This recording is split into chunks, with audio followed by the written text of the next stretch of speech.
host here in Cheektowaga, New York for BCW's Halloween weekend. Joining me right now, Pasquale D.G. It's O Giuseppe tonight, but that might change. You never know. It depends on what the crowd wants. Depends on what the crowd wants. You've been around this business for a while. Yeah, I'm not saying they were good years, but I did have my start in 1999, so there's something. Good Lord, 20 years? Going on around there. When you say it like that, you make me sound really, really old. I'm older, trust me. That's all. You don't look a day over 24. You're such a good man. I try.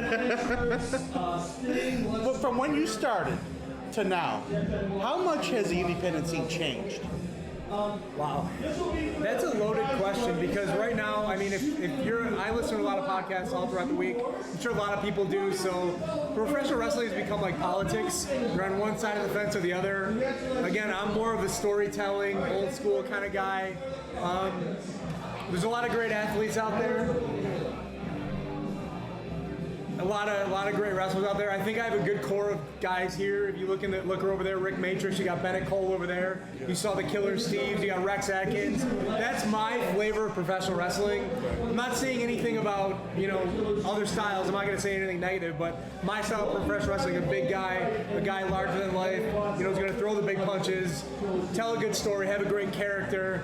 A lot has changed, though. I mean, again, when I started in 1999, I did a lot of independent shows in the Northeast, and there was a lot of veterans out there, a lot of guys, and now it's like a lot has changed. And just actually talking to my former tag team partner Rex Atkins, the events are blowing up. Like this weekend in Ontario, there's like 15 events alone. So there's so much wrestling out there, so many guys out there. But again, from what you're seeing, hopefully tonight at BCW, a lot of old school feel, hard hitting action, trying to get the crowd involved, a lot of character stuff like that. So definitely has changed. And if you're into one thing, good for you. But I'm into something else. So. That's cool.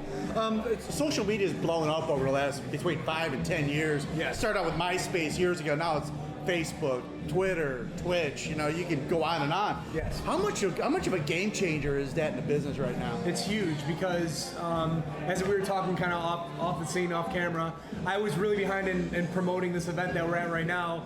A lot of personal issues going on, a lot of busy with work, so I didn't have time to really get out there and do the posters. So I ran a Facebook ad. We did a Twitter ad. So that's huge because as much as I love going out, talking to business owners and putting up those posters, here's what we got going on. Click, and there's a Facebook ad for the next 2 weeks that can reach up to 500 to 1,000 people, and that's targeted too. So it's huge. It's also a bad thing too. We can go into that I can go on a whole tirade about that, but I'm not sure how much time I have today. Where did your style in particular come from? First off, who would you say my style is? Let's start. Let's say kind of a brawler, we'll say. Right. I like to say I'm like barbecue. I'm Marks, yes. I like to keep it slow and low. When I first started professional wrestling back in 1999, Shane Douglas was my biggest influence.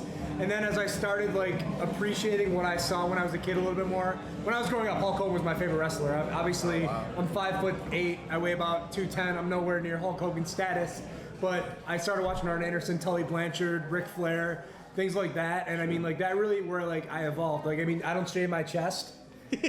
So, if you take a look at the 1980s Mid-Atlantic, WCW, NWA, yeah. I get a lot of my influence from there.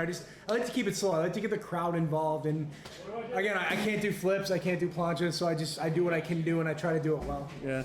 Now, young wrestlers, what if you had to pinpoint a common mistake you see with young wrestlers, what would that be? That's a great question. Wow. So, all right, if you're saying, am I telling them as a promoter or am I telling them as a fellow wrestler? Just let's take it from a wrestler point of view. Slow down. We got a great crowd out there today, but most of these people that are out there today want to be entertained. So you don't need to do flips, you don't need to bounce off your head. You just need to tell a story, get them involved, and they're happy. You need to know your audience. Certain audiences are gonna be a little bit different, but know your audience because I've been on events where we've been at a fair. People just want to be entertained. Don't go out there and kill yourself. do your stuff, entertain them, get them involved, and that's all you need to do. Don't go crazy for. You gotta know when the big moment is, and you just gotta kind of slow it down a little bit. Now let's take it from a promoter point of view. From a promoter point of view, again, like what you're looking at, you take a look at this locker room. You got a guy like Rick Matrix. Guy looks, he should be on TV. You got a guy like Bennett Cole, big guy. You got a guy like Rex Atkins. You got a guy like Killer Steves. You have great personalities, great characters, and guys that are like somewhat larger than life. You know what I'm saying? So I mean, you're gonna walk down the street. You walk down the street, you see Rick Matrix, and you go to the other side of the street because you're scared. You know what I mean? It's just like things like that. Like make yourself like separate. I'm by far not a star, which I know. I know my flaws. I know the mistakes I made, but you have to differentiate yourself from the people out there as well. Like a lot of guys get in the habit of like thinking that they're with the crowd and they're letting the crowd in it, but really we're out here doing our thing. You can't really let the crowd in there too much. So you really got to separate yourself from what they're doing. Do your thing, entertain them, but don't get too close with them. Right. I mean, in general, what keeps you coming back? Oh, are you allowed to swear on this? Go ahead. Okay. Let it fly. No, I just because as soon as you said that, I said I have no idea. I have no idea. Again, I've been involved since 1999. I've been a wrestling fan since like 1986. I have no idea. I was out of wrestling for about like 3-4 years, and then like I got the inkling I want to get back involved again. I got a new ring, got this stuff going on, and it's just like I'm back in. It's just once you're in, it's almost like the mafia. Like you can't get out. Yeah, you gotta like draw the blood oath or anything. I wish I could explain that. It's Roddy Piper had a great quote. Like professional wrestling is a sickness that you can't get rid of. So you can say you're getting out, you can say you're quitting, you can say you're scaling back, but you're always drawn back to what got you involved in. I'm 39 years old, and I got a wonderful girlfriend out there as well. Her mother's working the table, like taking the money, and like I just can't still get out of it. I don't know. It's a trap. When you think you're out, they pull you back in. The beer is a great perk as well. Well, thank you for joining me, man. It was a lot of fun. I appreciate it. Thank you. Thank you.